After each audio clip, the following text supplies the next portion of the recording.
Hello, good morning बच्चों। कैसे हैं आप लोग?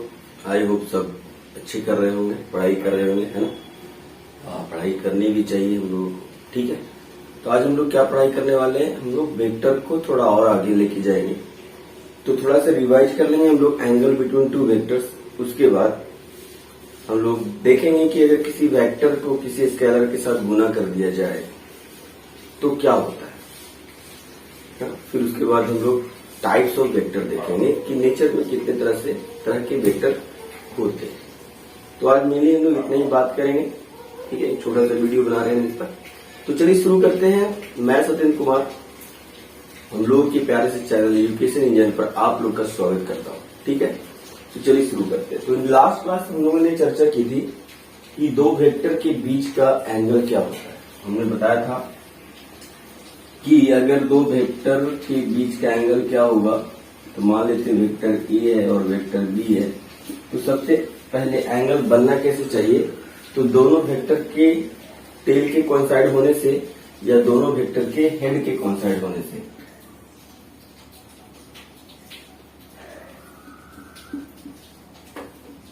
तो इन दोनों केस लिया हूं मैं यहाँ पे।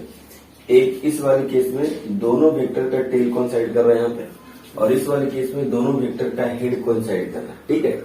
अब यहाँ तक तो ठीक है। उसके बाद देखेंगे क्या कि इसमें से सबसे छोटा एंगल जो बनेगा इस वेक्टर में, इन दोनों वेक्टर के बीच में सबसे छोटा एंगल जो होगा वही एंगल इन दोनों वेक्टर के बीच का एंगल कहलाएगा। तो अगर ये थीटा ले लें तो ये एंगल 360 माइनस थीटा होगा।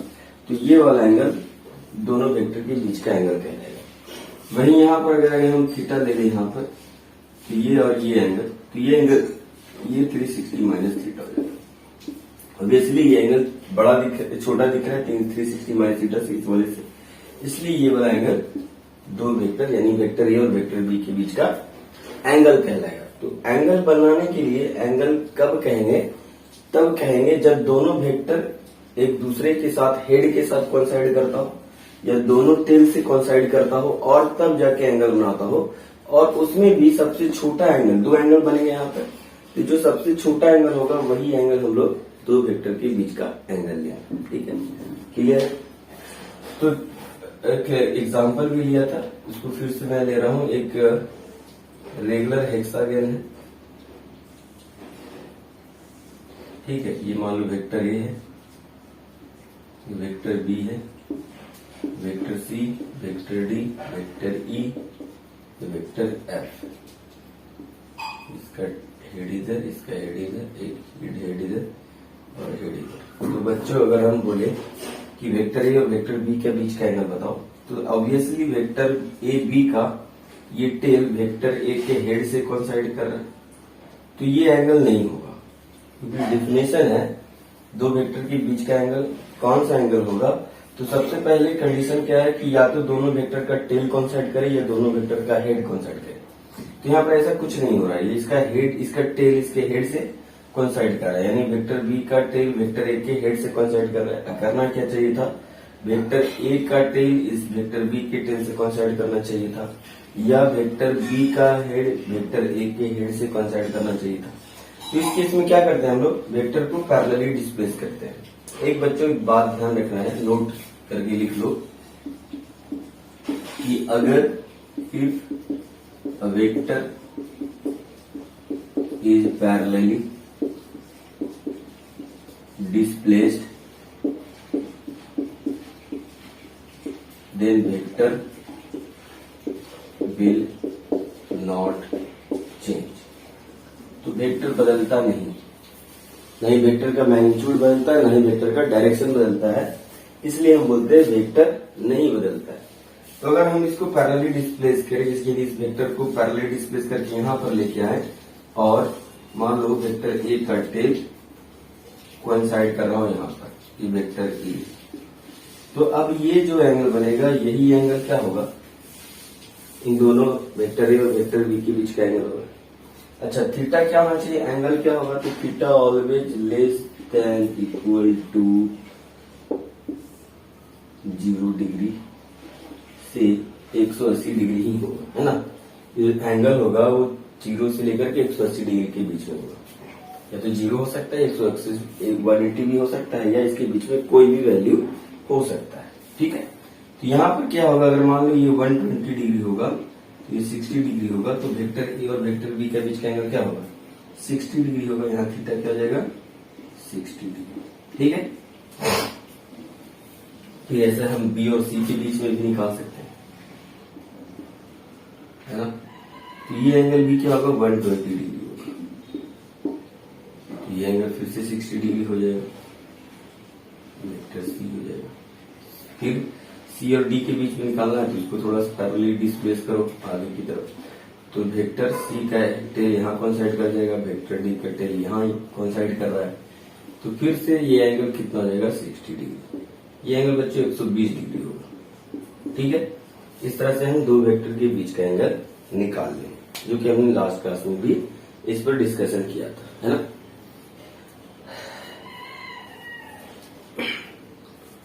अगर मान लो एक वेक्टर ऐसा रहा,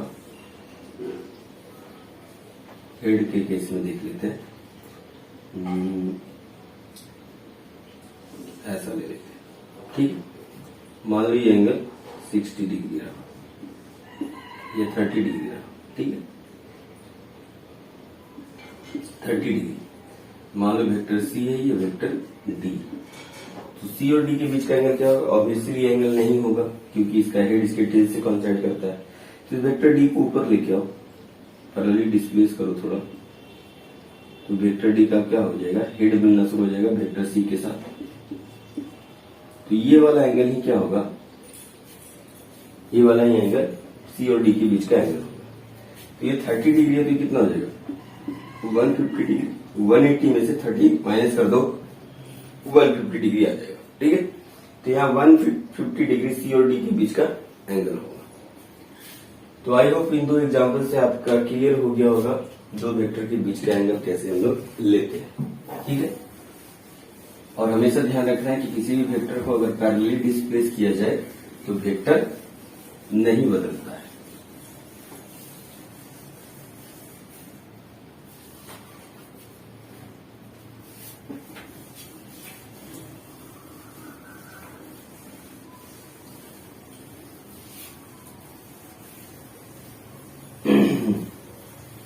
अब बात करते हैं हम लोग कि अगर किसी वेक्टर को किसी स्केलर से गुना कर दिया जाए, किसी स्केलर को किसी वेक्टर से गुना कर दें तो क्या होगा, मल्टीप्लिकेशन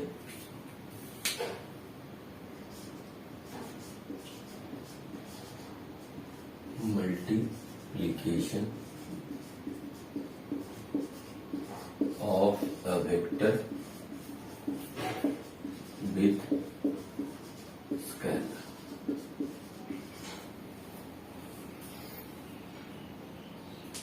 बहुत ही लाइट है, ये नहीं चलेगा।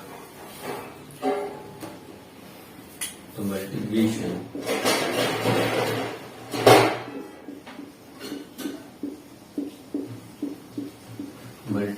of a vector with a scalar। ठीक है, मान लेते कोई वेक्टर है, ठीक है, वेक्टर का मैग्नीट्यूड ले लेते हैं 20। ठीक है, वेक्टर ए का जो मैग्नीट्यूड है वो 20 यूनिट है।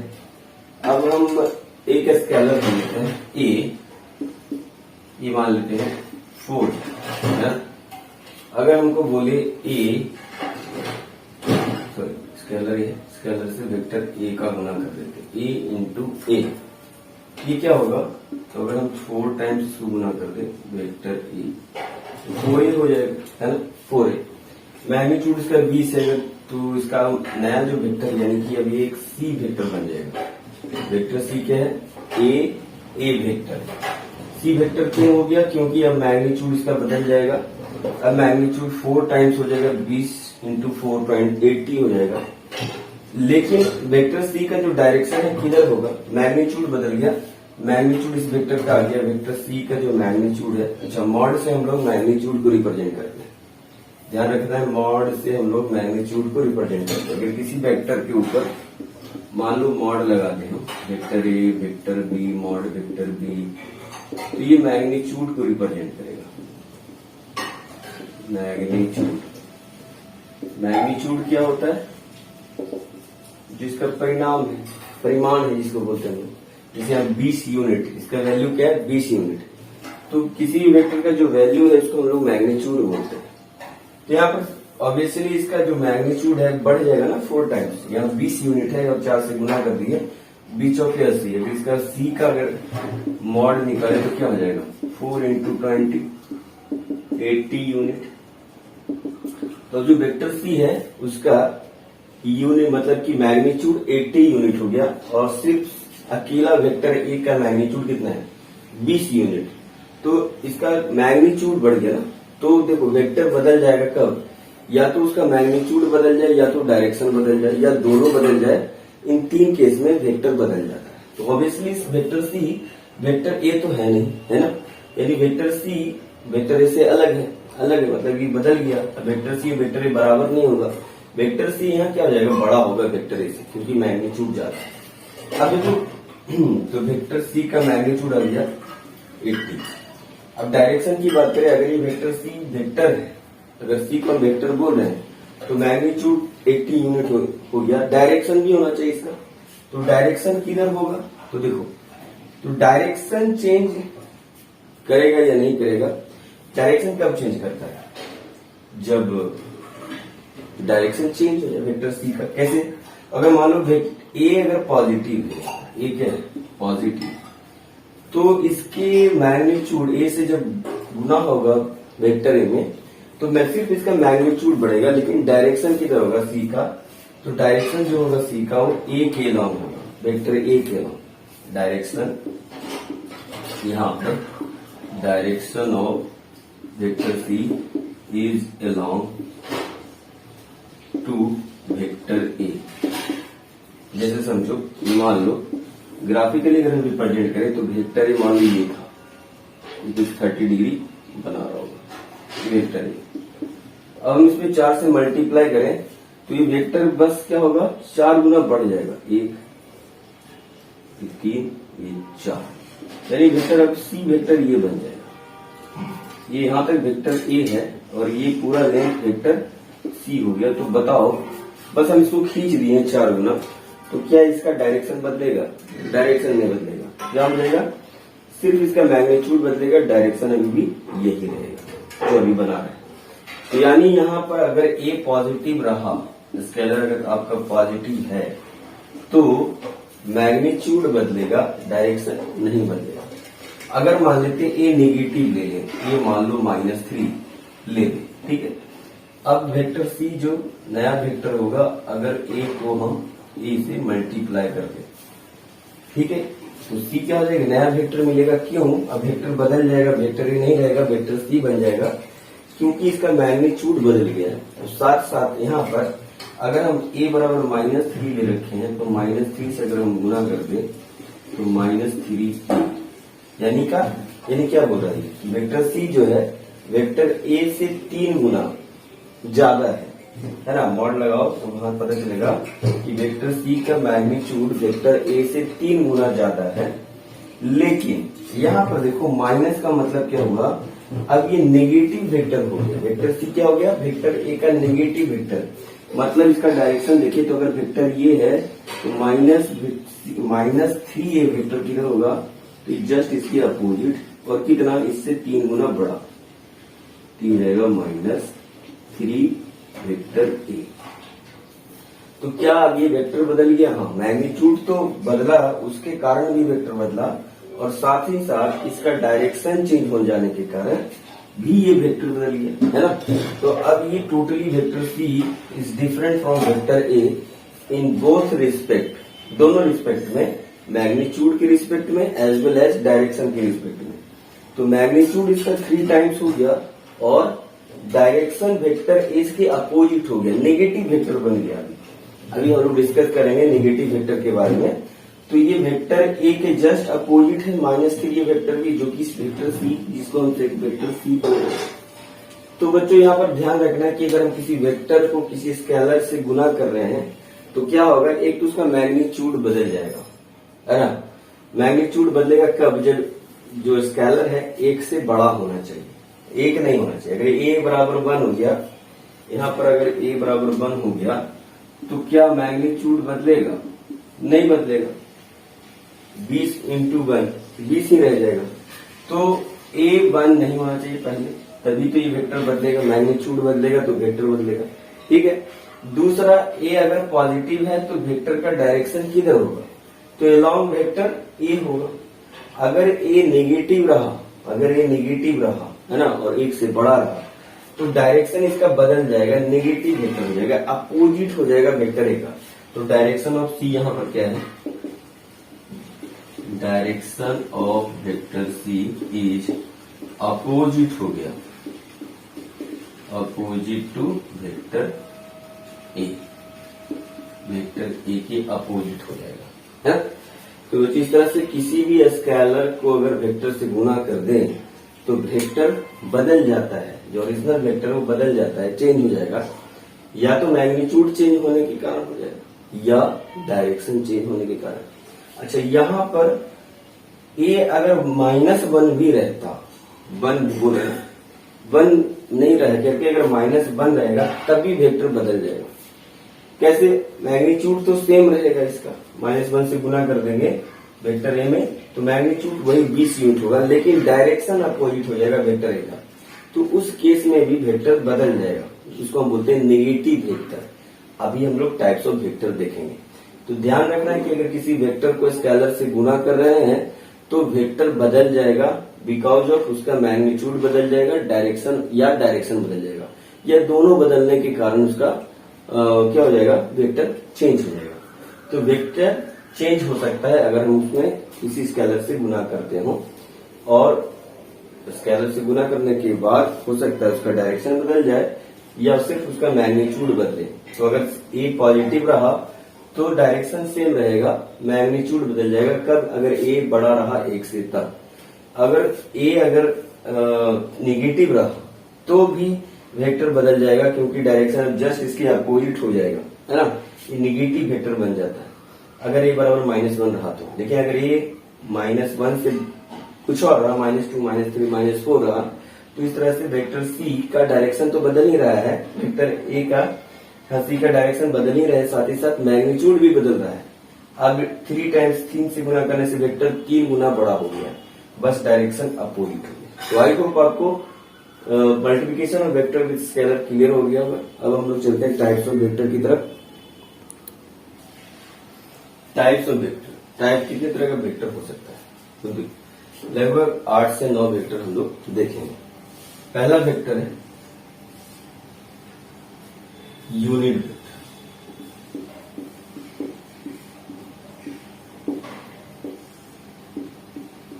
तो यूनिट वेक्टर क्या है? वैसा वेक्टर जिसका मैग्नीट्यूड 1, जिसका मैग्नीट्यूड क्या हो, 1। तो वैसा वेक्टर जिसका मैग्नीट्यूड 1 हो उसको हम क्या बोलेंगे? यूनिट वेक्टर बोलेंगे। ठीक है, इसको हम लोग यूनिट वेक्टर बोलेंगे। तो अगर किसी वेक्टर का यूनिट वेक्टर बनाने के लिए मुझसे कभी कभी पूछा जाता है कि सपोज कर लो आपके पास वेक्टर ए है और इस वेक्टर को यूनिट वेक्टर बनाना है, तो यूनिट वेक्टर को हम लोग कैप से, उसके ऊपर वेक्टर नहीं कैप लगाते हैं, तो यूनिट वेक्टर रिप्रेजेंट हो जाता है। तो यूनिट वेक्टर को रिप्रेजेंट कैसे करते हैं? तो अगर वेक्टर ए है तो वेक्टर का ए का कैप लिखते हैं, मतलब ये यूनिट वेक्टर ए हो गया। तो किसी वेक्टर से यूनिट वेक्टर बनाएंगे तो कैसे बनाएंगे? आप भी सोचो क्या कर सकते हैं। अगर हम वेक्टर ए में इसी के मैग्नीट्यूड से भाग लगा दें, यानी मॉड ए से भाग लगा दें, तो क्या ये यूनिट वेक्टर नहीं बन जाएगा? तो ये यूनिट वेक्टर बन जाएगा। तो जब भी हमको बोलेगा कि कोई भी वेक्टर दे देगा, बोलेगा इसका यूनिट वेक्टर बनाओ, तो हम क्या करेंगे? उस वेक्टर में उसी वेक्टर के मैग्नीट्यूड से डिवाइड कर देंगे। ठीक है। अच्छा, हम लोग का एक स्पेशल यूनिट वेक्टर भी पढ़ना है एक्स बाई जेड डायरेक्शन में, जो कि काफी इंपॉर्टेंट है किसी भी वेक्टर को, किसी भी स्केलर को वेक्टर बनाने के लिए। जैसे देखो यहाँ पर एक्स एक्सिस है, ये वाई एक्सिस, ये जेड एक्सिस। तो एक्स एक्सिस के अलोंग हम लोग यूनिट वेक्टर आई लेते हैं, आई कैप। आई कैप मतलब unit vector along x axis.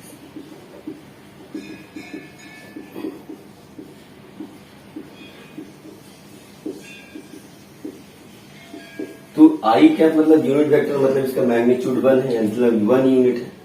Direction इधर किधर है, एक्स एक्सिस की तरफ। तो एक पार्टिकुलर वेक्टर लिए, यूनिट वेक्टर जो एक्स एक्सिस की तरफ होगा, तो हम उसको आई कैप से रिप्रेजेंट करते हैं। या आई कैप मतलब क्या समझेंगे, ये ऐसा यूनिट वेक्टर है जिसका मैग्नीट्यूड 1 तो है, लेकिन डायरेक्शन ऑलवेज एक्स एक्सिस की तरफ होगा। ठीक है, उसी तरह से वाई एक्सिस के अलोंग यूनिट वेक्टर हम लोग जे कैप लेते हैं। ये भी एक यूनिट वेक्टर है, यूनिट वेक्टर है, और डायरेक्शन इसका होगा along Y axis, Y axis. Similarly Z axis की तरफ यूनिट वेक्टर हम लोग के कैप लेते हैं, इसका मैग्नीट्यूड 1, ये भी यूनिट वेक्टर है। यूनिट वेक्टर मतलब मैग्नीट्यूड 1 और डायरेक्शन अलोंग जेड एक्सिस।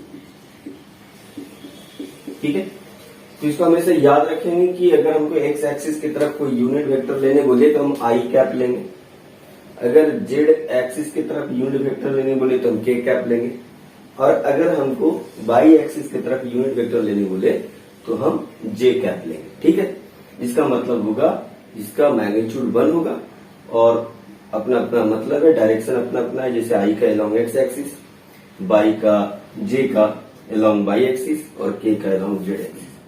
तो ये बात याद रखेंगे इतना, तो हम लोग यूनिट वेक्टर समझ में आ जाएगा। ठीक है, अब बात करते हैं equal vector.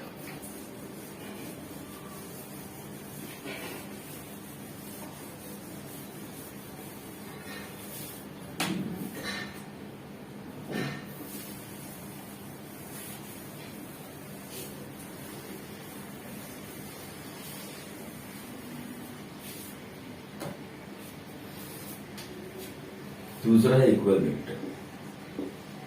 Equal vector, equal vector का मतलब क्या है, दो वेक्टर के बीच में कंपेरिजन कर रहे हैं। ठीक है, मान लेते हैं वेक्टर ए ये है और एक vector B.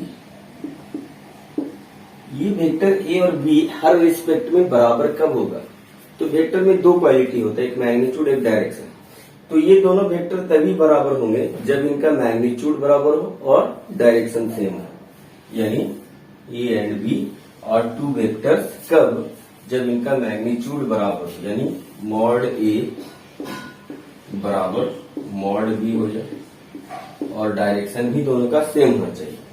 Direction of vector A and vector B is same. तो अगर इनका मैग्नीट्यूड बराबर हो दोनों वेक्टर का और डायरेक्शन भी सेम हो, तो हम बोलेंगे दोनों वेक्टर सेम वेक्टर है, इक्वल वेक्टर है। ठीक है, दूसरा, ये तो दूसरा हो गया था।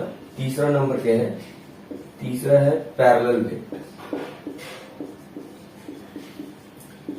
दो वेक्टर पैरेलल कब होगा, मान लेते हैं vector A and vector B, ये दोनों वेक्टर पैरेलल कब होगा, तो जब दोनों का डायरेक्शन सेम होना चाहिए। यानी direction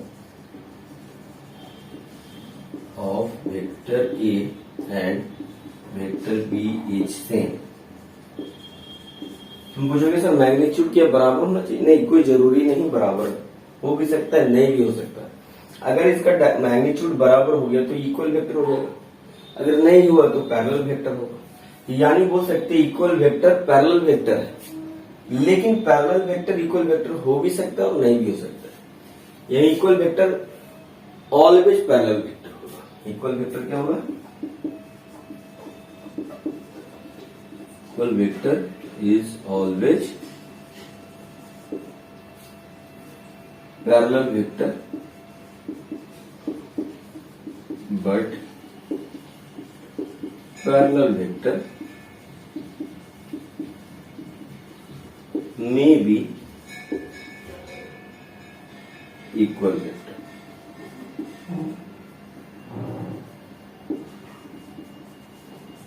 parallel vector equal vector हो सकता है, जरूरी नहीं कि हो, लेकिन equal vector parallel vector always होगा, क्योंकि एक पैरेलल वेक्टर हम सिर्फ क्या देखते हैं, दोनों का डायरेक्शन सेम होना चाहिए। ठीक है, अब बात करते हैं हम लोग anti parallel vector.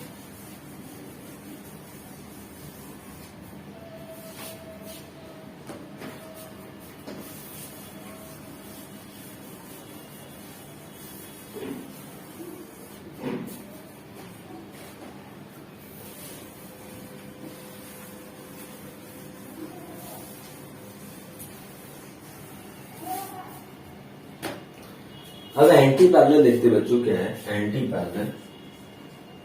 Anti parallel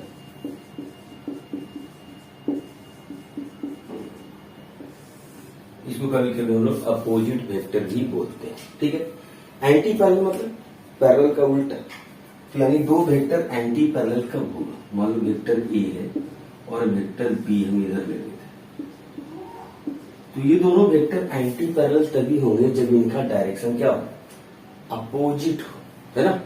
जब इन दोनों वेक्टर का डायरेक्शन अपोजिट हो जाएगा तो हम बोलेंगे एक दूसरे का एंटी पैरेलल है। मैग्नीट्यूड बराबर हो भी सकता है, नहीं भी हो सकता। तो इसका क्राइटेरिया क्या है कि इनका डायरेक्शन अपोजिट होना चाहिए। Direction of vector A and vector B is opposite to each other। मतलब यहाँ जो थीटा होगा वो 180 डिग्री हो जाएगा और पैरेलल के लिए थीटा कितना होगा, 0 डिग्री। ठीक है, तो ये हो गया तुम्हारा एंटी पैरेलल वेक्टर। अब इसके बाद बात करते हैं हम लोग नेगेटिव वेक्टर। बहुत इंपॉर्टेंट वेक्टर है नेगेटिव वेक्टर। ये नेगेटिव वेक्टर ज्यादातर कहाँ काम करेगा, कहीं भी आ सकता है, लेकिन ज्यादातर हम लोग जब सब्ट्रैक्शन में जब हम पढ़ेंगे तो इसका इंपॉर्टेंस वहां पर दिखाई देगा नेगेटिव वेक्टर का।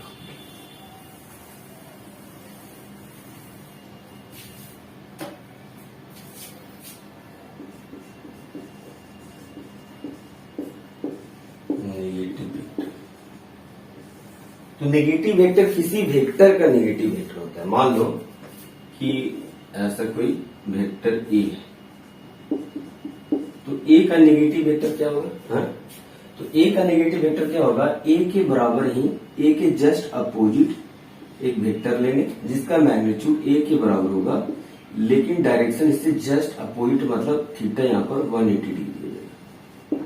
तो वेक्टर माइनस ए वेक्टर लिखाएगा, यानी माइनस वेक्टर है, ए का नेगेटिव वेक्टर है, या ए का नेगेटिव वेक्टर माइनस ए है, या माइनस ए का नेगेटिव वेक्टर ए है, यानी ये एक दूसरे का नेगेटिव वेक्टर है ना। तो लिखेंगे negative vector of vector A is a vector whose magnitude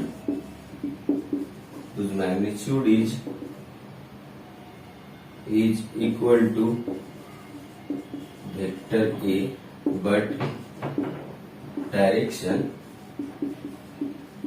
is opposite to vector.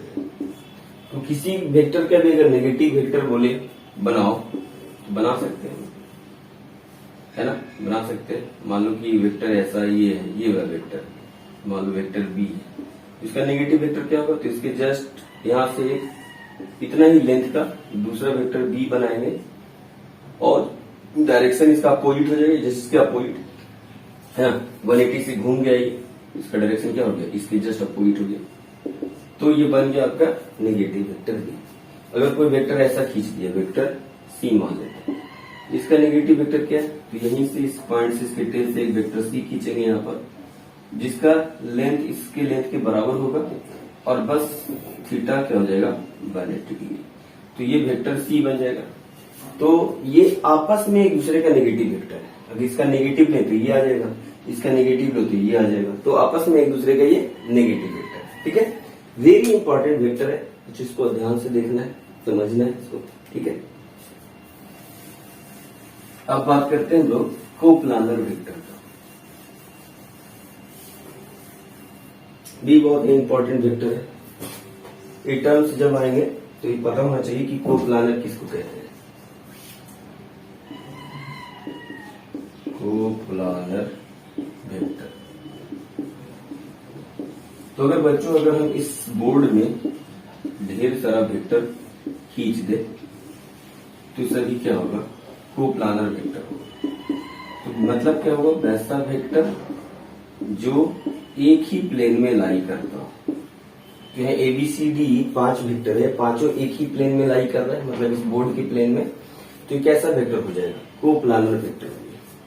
लेकिन अगर इस वेक्टर का, इस प्लेन का वेक्टर और मान लो दीवार के अपोजिट डायरेक्शन में बोर्ड है, वहां भी हम एक वेक्टर खींच दें बहुत सारा, तो इस प्लेन का वेक्टर उस प्लेन के वेक्टर के बराबर नहीं होगा, मतलब कोप्लानर नहीं होगा। वो अलग प्लेन है, ये अलग प्लेन है। तो जिस भी प्लेन में वेक्टर है उस प्लेन का वो कोप्लानर वेक्टर होगा। तो ये वेक्टर, जितने वेक्टर है इस प्लेन का कोप्लानर वेक्टर है ना। तो जितना भी कोप्लानर वेक्टर मतलब और वैसे सारे वेक्टर्स जो उसी प्लेन में लाई करते हैं। तो यहाँ ये ABCD क्या है, इसी प्लेन में लाई कर रहा है, इसलिए क्या हो गया, ये कोप्लानर वेक्टर है ना। तो all those vectors which lie in the same plane, all those vectors which lie in same plane क्या कहलाएगा, कोप्लानर वेक्टर कहलाएगा, है ना। अच्छा, अभी क्या कोप्लानर तो हो गया। एक वेक्टर को हम बोलते हैं, एक और वेक्टर देखते हैं, को इनिशियल या जिसको हम लोग बोलते हैं कनकरेंट वेक्टर। कनकरेंट वेक्टर या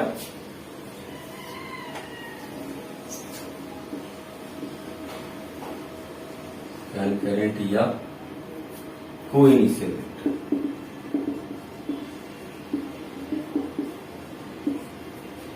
तो वैसा वेक्टर जो एक ही पॉइंट से गुजरता हो या निकलता हो।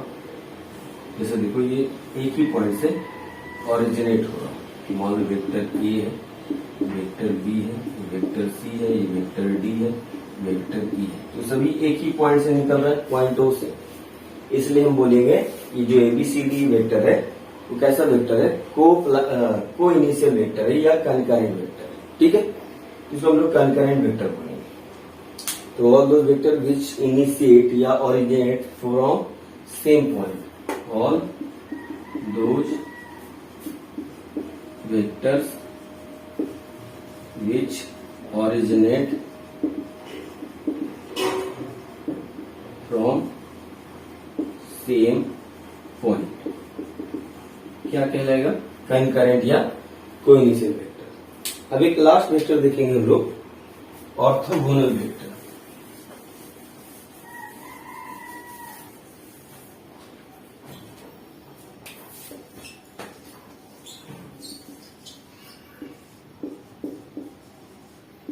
ऑर्थोगोनल वेक्टर, ये क्या वेक्टर है, तो दो वेक्टर ऑर्थोगोनल वेक्टर होता है। जैसे देखो, मान लो एक वेक्टर A हो गया, दूसरा वेक्टर B हो गया।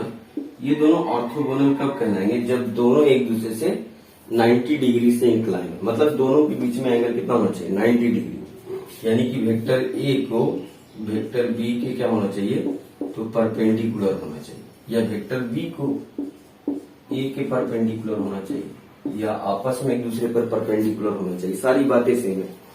तो A और B के बीच में अगर एंगल 90 डिग्री बनता हो तो वेक्टर A और वेक्टर B क्या कहलाएगा, ऑर्थोगोनल वेक्टर कहलाएगा। ठीक है, तो आए बच्चों, हम लोगों ने टाइप्स ऑफ वेक्टर कवर कर लिया। आई होप आपको मजा आया होगा। तो हम लोग नेक्स्ट वीडियो में दो वेक्टर को कैसे जोड़ते हैं इसके बारे में समझेंगे। तो तब तक पढ़ाई करते रहिए और मिलते हैं हम लोग नेक्स्ट वीडियो में। अगर लेक्चर अच्छा लग रहा है, पसंद आए, तो बाकी दूसरे बच्चों को शेयर कीजिए और लाइक और सब्सक्राइब कीजिए चैनल। मिलते हैं हम लोग नेक्स्ट वीडियो में।